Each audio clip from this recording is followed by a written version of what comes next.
Como é que foi? Conta só essa passagem para nós. Bom, Carioca, foi muito satisfatório, né, estar num país daquele que tem tantos valores culturais e o amor pela raça e pelo animal, idolatrando ele como um Deus.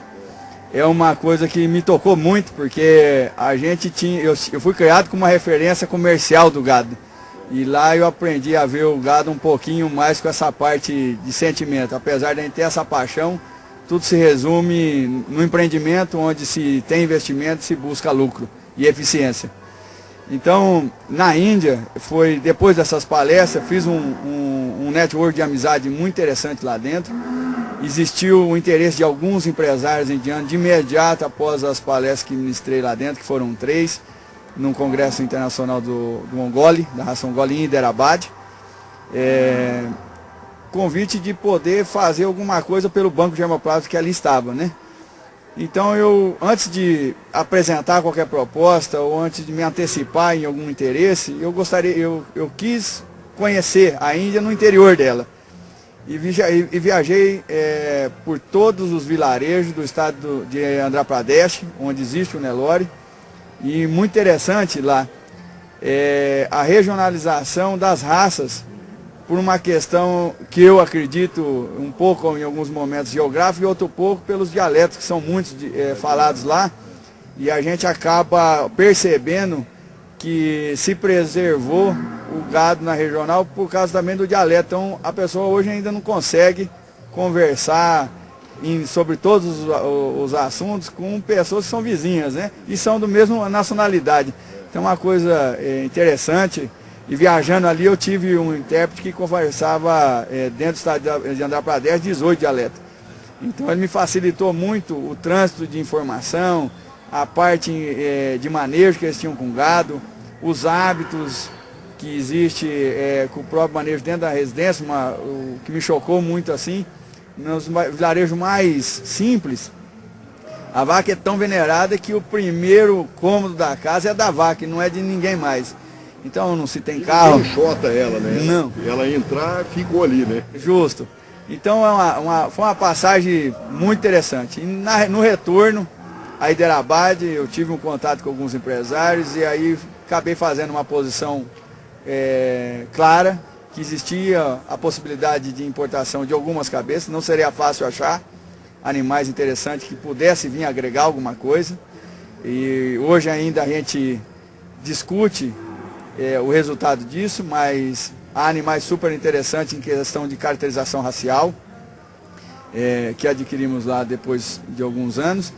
E foram várias as viagens e trânsitos. Foi o primeiro, acho que um namoro por uma ideia, a confirmação do Ministério por um trabalho que foi longo, demorou aí praticamente 4 anos do início de um trabalho mais afim, depois de 2004, então 2001 a gente teve o primeiro contato, 2002 nós começamos a trazer e levar indianos para cá, para tentar elaborar um approach de aproximação de um protocolo sanitário. E houve pressão do lado de lá, houve o trabalho muito sério, muito dedicado do Sr. Jonas Barcelo aqui no âmbito político, que nos ajudou bastante, o grupo. E está aí o resultado, né? Está a liberação feita. Existe hoje um interesse enorme da minha parte de trazer esses animais e fazer um share business dessa genética que eu acredito que vai poder provocar uma evolução no rebanho. E como todo investimento nessa área de genética não é matemático, né? A gente está aí correndo o risco de alguns animais que a gente acredita ter um resultado de imediato não serem tão bem aproveitados no início, mas a evolução do rebanho, criando novas linhagens, preservando um banco de germoplasma que vai poder buscar uma heterose mais forte nesse gado e melhorar a eficiência. O negócio está para ser melhorada a eficiência para a gente.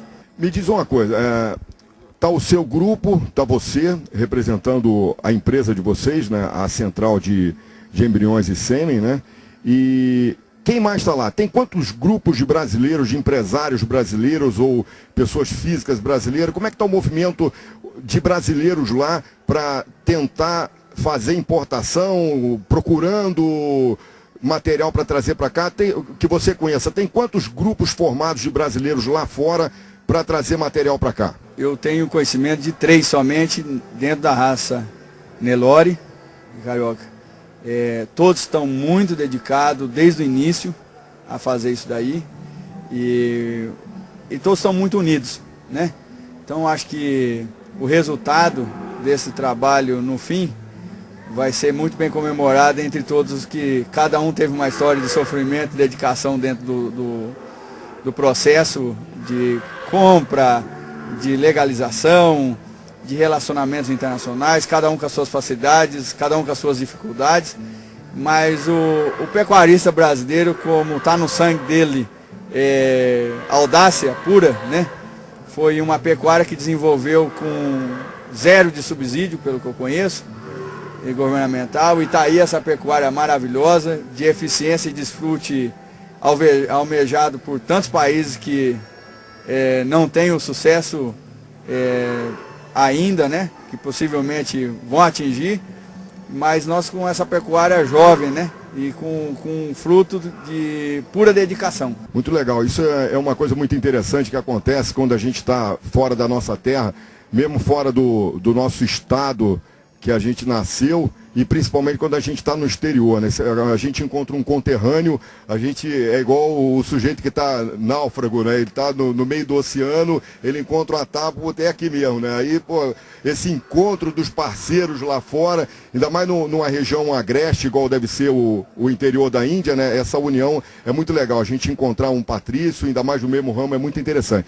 Mas diz para nós, você tem conhecimento se tem gente importando outras raças que não a Nelore? Por exemplo, você sabe dizer se tem alguém lá procurando GIR? Eu tenho conhecimento somente do projeto da Mata Velha lá, que tem o GIR, né? Não conheço outros grupos que tenham outras raças lá em busca, brasileiros não. Mas todos os que estão lá tiveram passando por dificuldades muito grandes, porque o processo, apesar da união nossa fazer uma pressão de um lado e do outro para poder legalizar,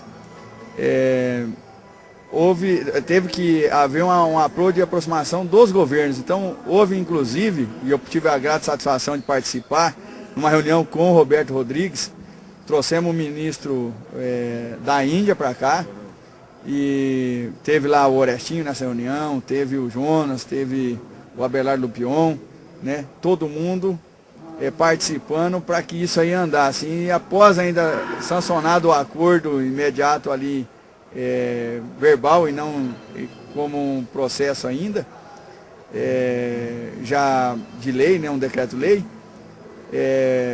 todo mundo já teve a grata satisfação que aquilo ali ia acontecer, né?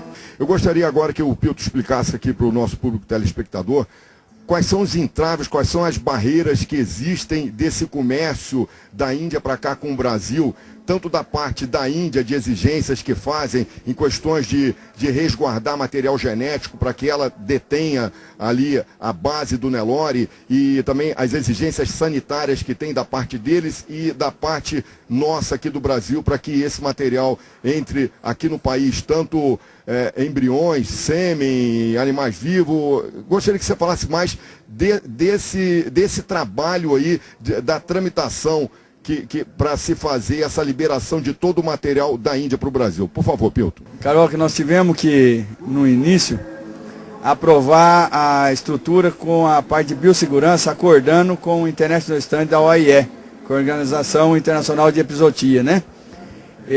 Epizotia. Então, nesse processo, como é um país de risco, a nossa pecuária, devido às doenças que lá existem e aqui já não tem mais, ou outras que nunca existiram aqui, nós tivemos lá o problema já da peste bovina, né? A Blue Tongue. Então teve uma série de trabalho lá que teve que provar que os animais, ao ser adquirido, não teria risco nenhum, né?